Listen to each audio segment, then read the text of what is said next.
Andung, apa prinsip hidup Andung yang diajarkan Buya yang sampai sekarang menjadi pegangan Andung dan seluruh anak-anak cucu keluarga besar? Nggak, dia melawak jadi orang kaya. Semua kau saja lawak. Jadi Andung, saya orang Makassar, nggak paham Andung. diam jadi Tolong diterjemahkan. orang salih saja lawak. Gak usah jadi orang kaya. Tidak usah jadi orang kaya, soleh aja. jadi orang soleh. Kalau orang soleh udah pasti kaya. Orang soleh pasti kaya. Oh, luar biasa. Kalau tadi Andung cerita soal kesederhanaan, tidak perlu jadi orang kaya. Kalau yang Uni dapatkan prinsip hidup yang selalu ditekankan.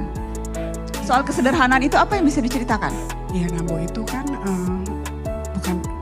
bukan pegawai pemerintahan ya kan, Nana. Dia ketua majelis ulama terakhir, dan yang dia lakukan, kita ngelihat dia tuh pergi ke MUI aja pakai mobil sendiri, nggak pakai supir sendiri, terus nggak pakai mobil yang diberikan oleh MUI. Mobil itu juga Datsun itu tergeletak aja di bawah pohon di rumah kita di Raden Patah. Terus Nambo itu menerima segalanya. Jadi misalnya dikasih apapun di atas meja makan, yang dia makan gitu, nggak macam-macam orangnya. Dia dikasih makanan yang dimasak oleh ibu atau oleh zaman dulu oleh Umi, mungkin yang Minong lihat kan ibu yang menggantikan, ya dia terima aja. Di rumah juga cukup bersarung, tamu banyak, nggak macam-macam orangnya, biasa aja. Ke kita juga, ke cucunya juga ya hangat sekali gitu, nggak berlebih-lebih lah. Kerjanya cuma baca pavilion, 2 pavilion isinya buku. Baca, kita lihat, Bu ngapain? Baca, katanya baca. Ini ada ini, nggak tahu dia baca apa, pokoknya dia lagi baca gitu. Saya sudah sempat menyaksikan film ini teman-teman, dan ada salah satu scene yang sangat menyentuh ketika Buya Hamka dan istrinya Siti Raham hanya punya satu sarung. Yeah. Dipakai bergantian untuk sholat. Iya. Apakah sempat diceritakan masa-masa itu ke cucu atau ke Andung, pernah cerita soal itu? Iya kan Nana, jadi sarung itu, emang dia gak punya uang buat beli sarung. Jadi sarung itu dapat komisi dari buku, dia beliin sarung buat istrinya, baru punya 2. Itu gantian kan Nana zaman itu. Emang gak punya duit, miskin. Dan itu tercermin ketika juga digambarkan menolak untuk dibayar atas ceramahnya begitu ya. Yeah. Tapi beli buku-bukunya ya, tapi untuk ceramah tidak mau dibayar. Itu juga tercermin, ada nanti ceritanya seperti itu teman-teman. Yeah. Dan itu juga Uni rasakan dan Andung juga pernah cerita soal itu. Karena saya juga sering ikut dia ceramah.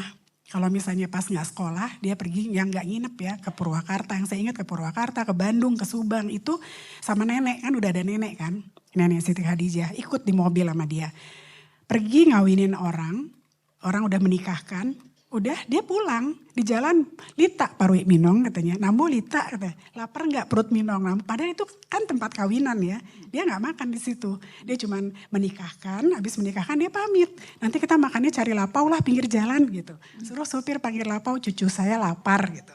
Kita makan di luar, gak makan di tempat orang kawinan yang terus disediain tempat, enggak. Habis menikahkan kita pamit pulang. Nah kayak gitu tuh Nambo. Luar biasa, luar biasa. Tawarin, aku udah gak punya alasan untuk aku bisa nolak film ini.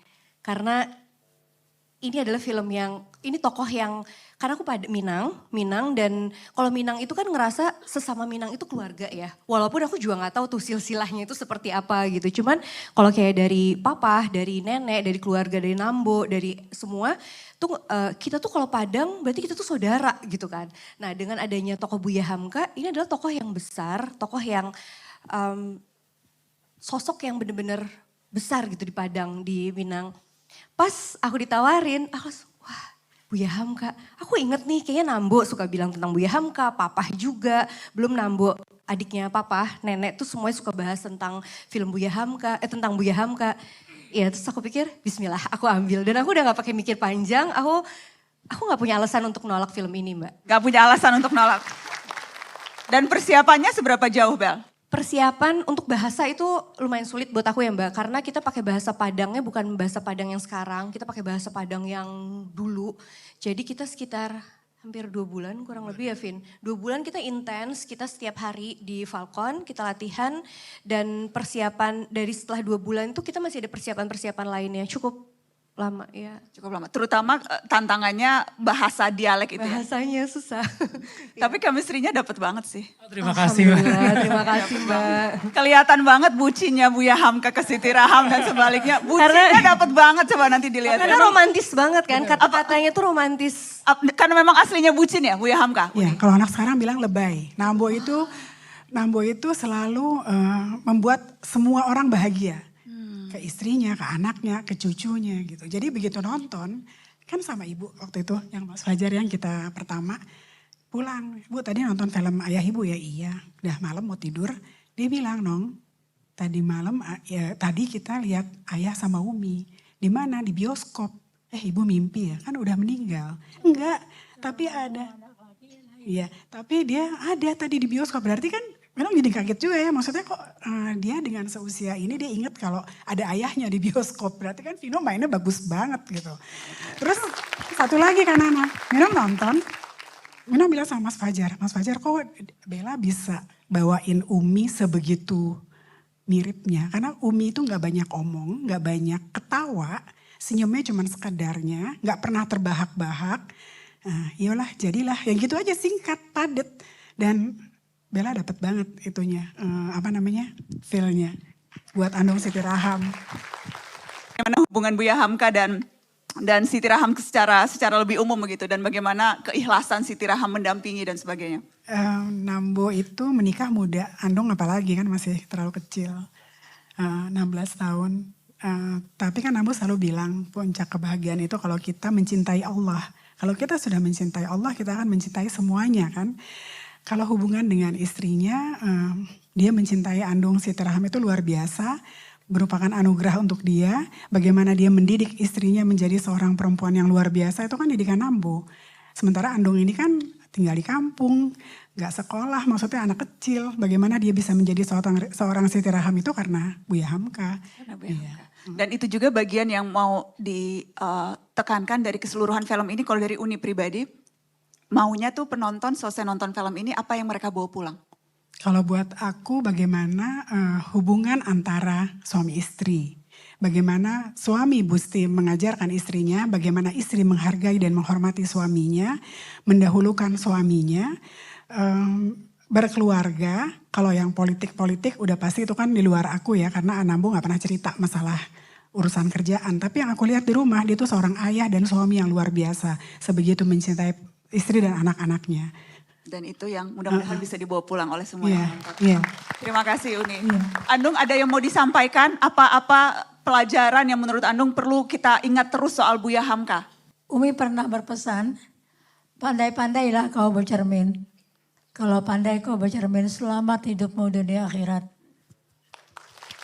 Itu pesan Umi. Pandai-pandailah bercermin.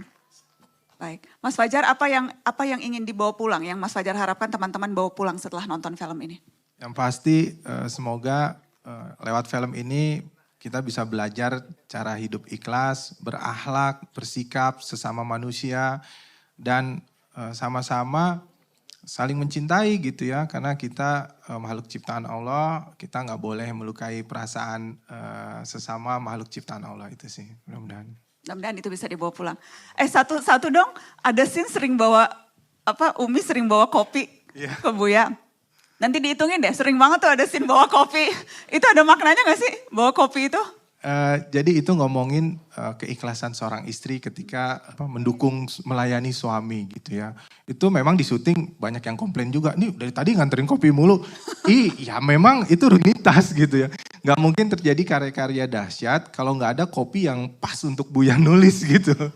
Itu kurang lebih, dan itu kan ikhlas banget ya, maksudnya bikinin kopi, Buyanya ketik aja bodo amat gitu. Kalau mungkin sebagian istri, lu dikasih kopi kok gak bilang makasih gitu kan.